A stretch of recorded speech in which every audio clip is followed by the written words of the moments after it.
Walking forward can become so familiar that your brain handles much of it almost automatically. You look ahead, your legs repeat a practiced rhythm, and your attention drifts elsewhere. Now imagine turning around and taking 3 careful steps backward. Suddenly, the same body faces a different problem. You cannot see exactly where your foot will land.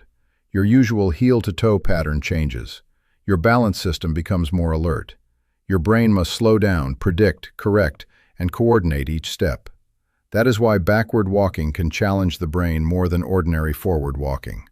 Not because it is a miracle exercise, and not because it has been proven to prevent dementia, but because it interrupts a highly practiced movement and asks several systems to work together in an unfamiliar way. In this video, you will learn 5 reasons backward walking demands more attention, coordination, and body awareness than a normal walk. You will also learn who should avoid it alone, how to practice safely, and how to add a few controlled steps without replacing normal walking. The final reason is the most important, because it explains why harder for the brain does not automatically mean better. Before we begin, one safety point matters. Backward walking increases the challenge to balance because you cannot clearly see the space behind you. Do not begin near stairs, on a crowded pavement, around loose rugs, or anywhere a pet, curb, or object could enter your path. If you have frequent dizziness, recent falls, major vision loss, severe numbness in your feet, an untreated balance disorder, new weakness, or difficulty walking forward safely, speak with a clinician or physical therapist first. Use a stable countertop, sturdy rail, or trained helper. Do not start on a treadmill unless a qualified professional is supervising you.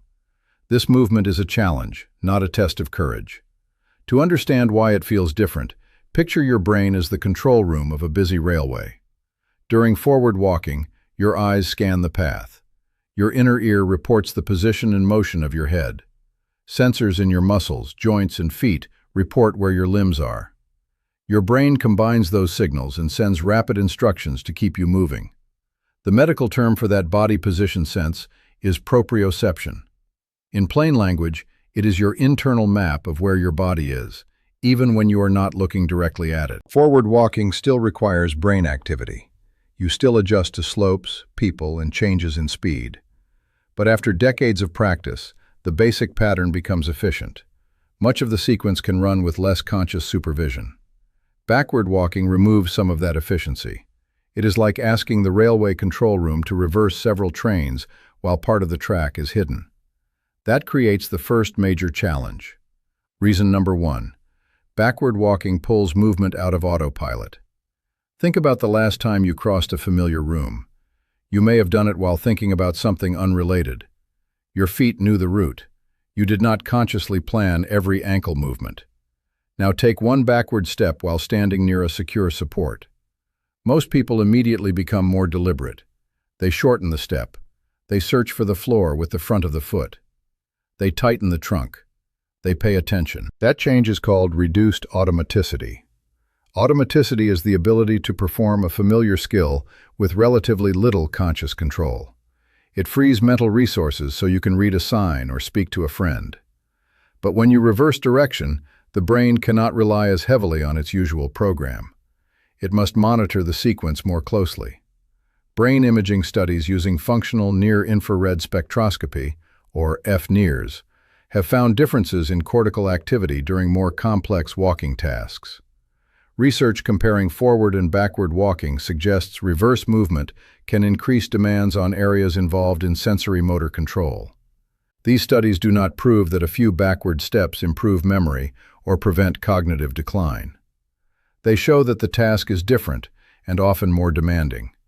That distinction matters. A brain challenge is not a brain cure.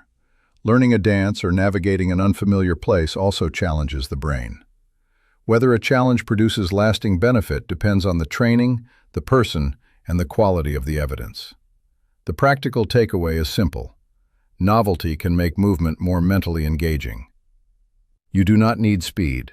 The goal is to place each step quietly, control it, and remain stable. Notice one thing. Can you set the foot down deliberately, or do you drop it because you are unsure where the floor is?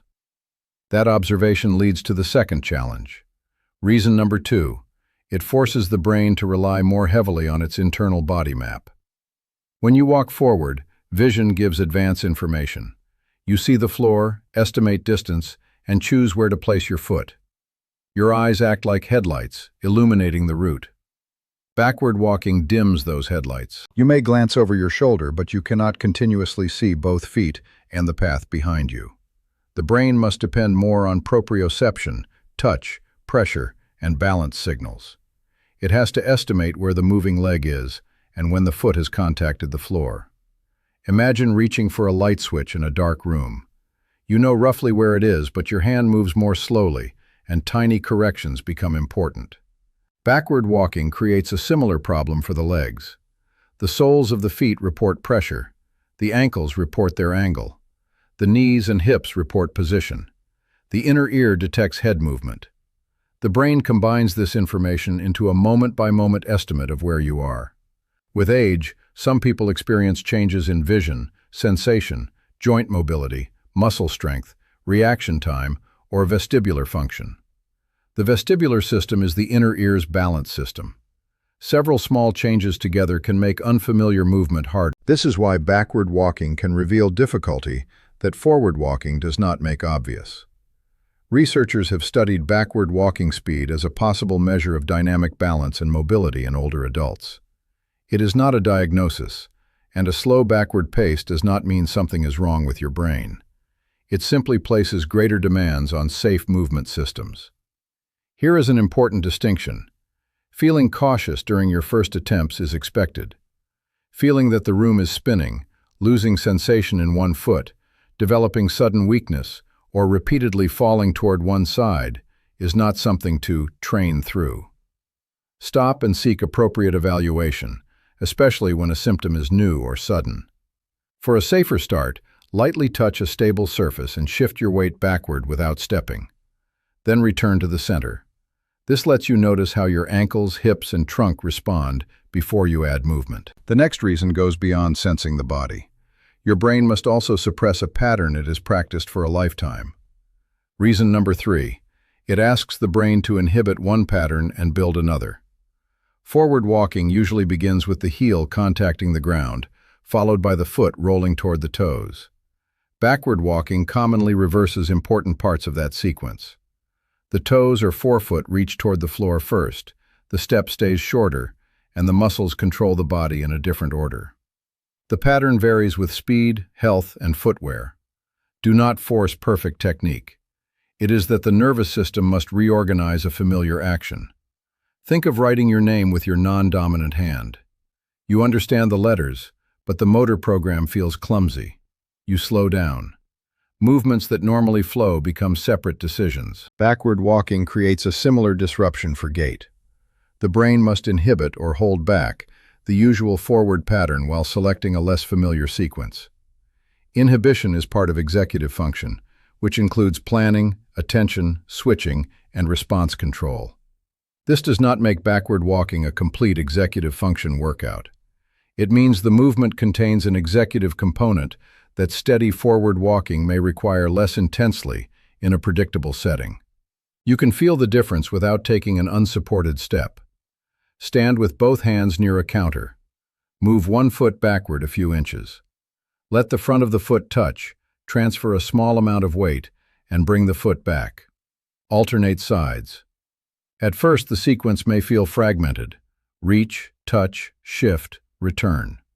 With practice, it may become smoother. That is motor learning.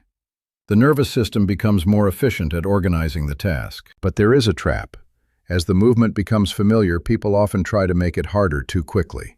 They take longer steps, turn their head, count backward, or let go of support. That increases demand, but it can also increase fall risk. Challenge is useful only when control remains intact. A useful task should require attention without repeatedly causing loss of balance. The nervous system needs a problem it can solve successfully. That brings us to the fourth reason. Every backward step forces the brain to manage an uncertainty it usually sees in advance. Reason number 4. It turns foot placement into a prediction problem. Forward walking lets the brain preview the landing zone. Backward walking requires it to predict a space that is partly hidden. The brain sends the foot toward a location, confirms contact, and updates the next step. Picture a delivery driver placing a package on a porch that cannot be seen directly. The driver moves cautiously, feels for the surface, confirms contact, and adjusts. Your nervous system performs a faster version of that process. If the step is too long, the body may lean or the foot may search for the floor. If the step is too narrow, stability may decrease. If the trunk moves backward faster than the feet, balance can be lost. The brain must coordinate timing, distance, force, and posture. This is one reason backward walking is often slower and more variable than forward walking. Slower is not failure. Slower is the nervous system buying time.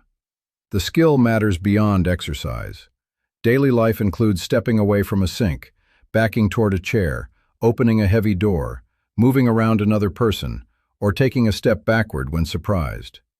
Reverse movement appears in ordinary tasks, often when attention is divided. A safer alternative may sometimes be more appropriate. Stand close enough to feel a sturdy chair behind your legs. Practice bending at the hips and knees while lowering yourself slowly, then stand again. This trains controlled backward weight transfer during a task you use every day. Many people drop into a chair because they do not control that final phase well. For someone with limited balance, supported sit-to-stands may be more useful than backward walking. The exercise should fit the person, not the other way around. Now consider a subtle issue. You might think adding a mental task, such as counting backward, would automatically make reverse walking even better for the brain. It certainly makes it harder. But harder can cross into unsafe cognitive motor interference. That is the final reason, and the most important one. Reason number 5. It exposes the competition between thinking and moving. Walking and thinking share limited attentional resources. When walking is easy, you may talk or plan without an obvious change in your steps. When movement becomes difficult, the brain must decide how to divide attention. Researchers call this dual-task walking, walking while performing another task, such as speaking, carrying something, or doing mental arithmetic. Studies in older adults show that demanding dual-task conditions can alter gait speed, step timing, and stability. Brain imaging studies also suggest greater prefrontal involvement during complex walking. This does not mean you should practice backward walking while counting by sevens. In laboratories or rehabilitation settings, dual-task exercises may be selected and supervised carefully.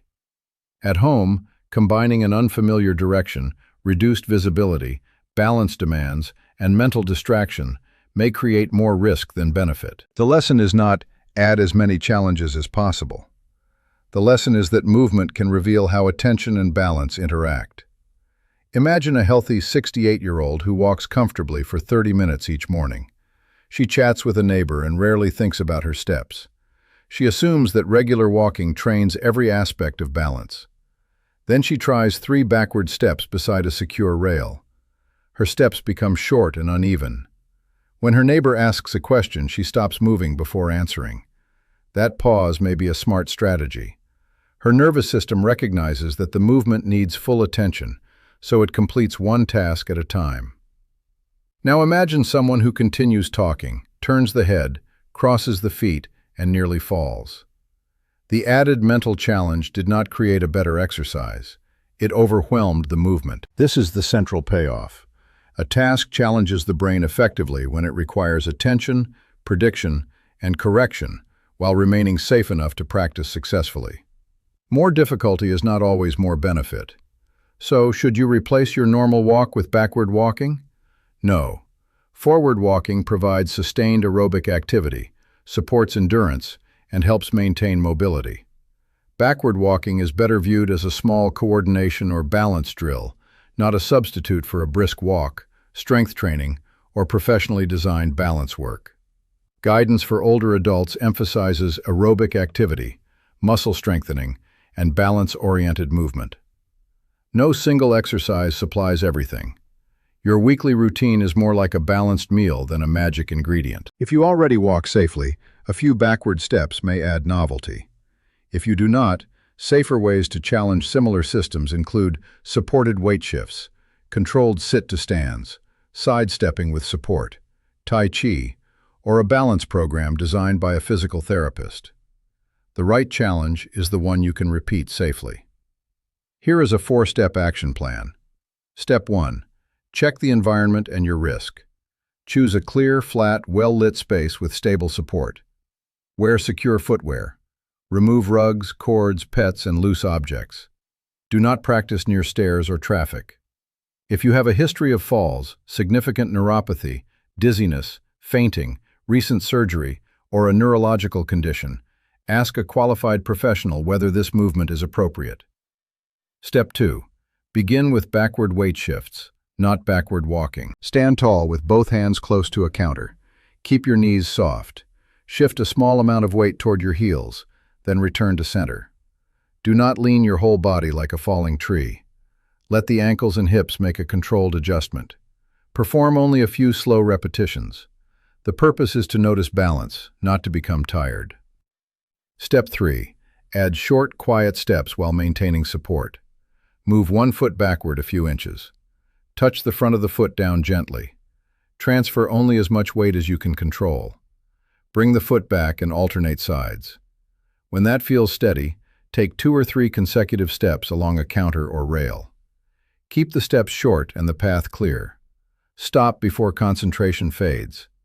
A useful rule is that you should finish feeling more organized, not more unstable. If your feet cross, your trunk lurches, or you repeatedly grab the support, reduce the challenge. Step 4. Progress one variable at a time. You might add one step, use a lighter touch on the support, or practice a smoother rhythm. Do not simultaneously increase distance, speed, head movement, and distraction. And do not close your eyes. Removing vision dramatically changes balance and is not a casual home progression. 1 to 3 minutes in small sets is enough to explore the movement. There is no established universal dose for brain health, and more is not automatically better. Notice 3 things: whether one side feels less controlled, whether you can place each foot quietly, and whether stability changes when you become distracted. These observations are not self-diagnoses. They are details to discuss with a physical therapist or clinician if the difference is large, persistent, or new. Walking forward remains one of the most accessible forms of physical activity. Keep doing it if it is safe for you. The point is not to criticize walking. The point is to understand that the brain responds differently when a familiar movement becomes unfamiliar. Backward walking removes your visual preview, changes the movement sequence, increases reliance on body position signals, and turns each step into a prediction and correction problem. That combination can demand more conscious control than steady forward walking. But the benefit comes from controlled practice, not risk. The next time you stand beside a secure counter, do not try to cross the room. Begin with one careful weight shift, then one short step. Notice how quickly your attention moves from the world around you to the soles of your feet. That moment of focused coordination is the real brain challenge. If this explanation helped you understand why movement quality matters as much as movement quantity, subscribe for more evidence-conscious guidance on protecting mobility, balance, and independence as you age.